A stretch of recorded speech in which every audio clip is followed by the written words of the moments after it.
Hi there. My name is Ryan LeBlanc. I'm answering questions that my students have given to me. I've got a great question right here. It's called, this is the question from the student. Is Jesus coming again to earth? Great question. So the number one thing is yes. It's a foundational belief of virtually every Christian that Jesus will come to earth again. We see it as the end of time, right? The idea is that the world is going to come to a culmination and Jesus will return.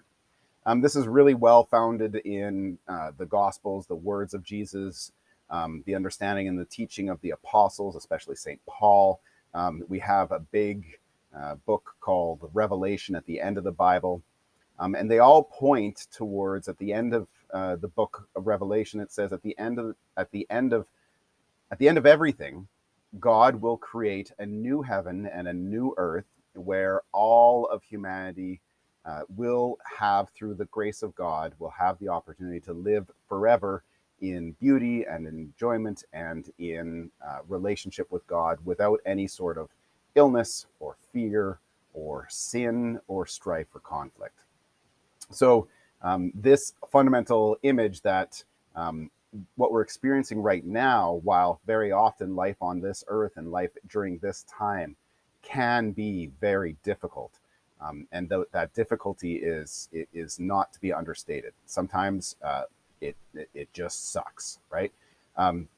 In with the biblical worldview that Jesus is going to come again to resolve everything that is still broken in the world, to heal everything that's still wounded in the world, we see the universe as a fundamentally positive place, a place that God, in His goodness, has given to us and will kind of clinch. He will kind of make it perfect it in the fullness of His time, according to God's time, and not according to what we personally, as human beings, would like.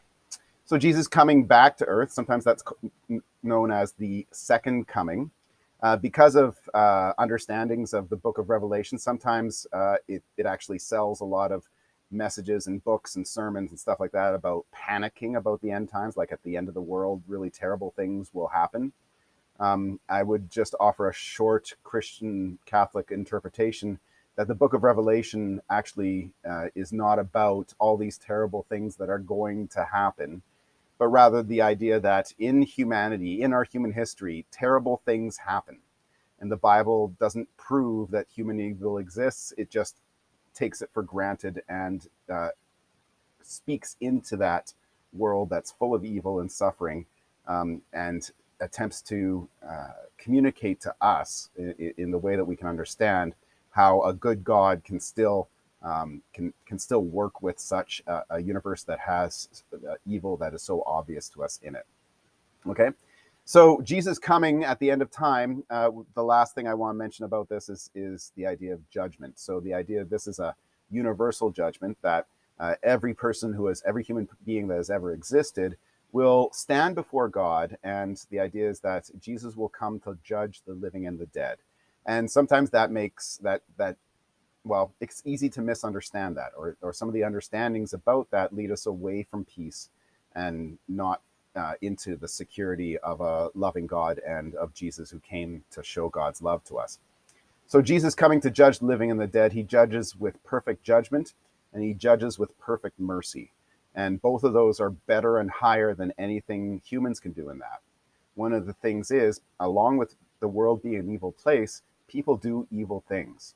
And for those who suffer the consequences of somebody else's evil choices, we need to know that God is not just going to be okay with that. We need to know that that's not a part of God's plan, and God's going to step in and heal that. And part of the healing is bringing the people who have made terrible, evil, criminal choices, bringing them to account for it and to admit to it and to participate in the next step. And in God, that can mean healing and forgiveness.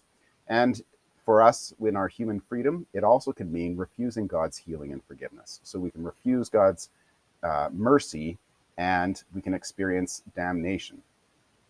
So that's kind of a few things about Jesus coming at the end of time. Yes, He's coming at the end of time. It is a good thing. It's not a scary thing. It's not a condemnation thing.